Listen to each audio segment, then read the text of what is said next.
சுமேரு மலையிலே ஒளி பொங்கும் நேரிலே ரிஷராஜ் வந்தாரே வாலி சுக்ரீவரோடே. கேசரி ஆனந்தமாய் வரவேற்பு செய்தாரே.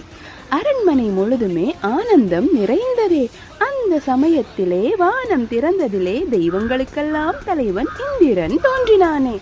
அஞ்சனை அறை வந்து பிரகாசமாய் நின்னானே. ஹனுமானை பெற்ற பின் சொர்க்கத்துக்கு திரும்புவாய் நீ என கட்டளையும் இட்டானே. வாலி பயமுடன் கனவை கூறினான். அந்த கனவு பயங்கரமென தன் தந்தை இந்திரனிடம் கேட்டான். மகாதேவர் அருளினால் அஞ்சனையின் கருவினிலே தெய்வீக மகன் பிறப்பான்.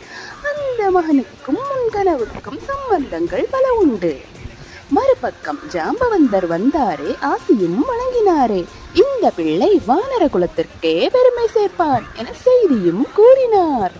இனிப்பு கீரை சடங்கு மகிழ்ச்சியுடன் நடந்ததே. ஆனால் அதில் விஷம் கலந்து ஆபத்து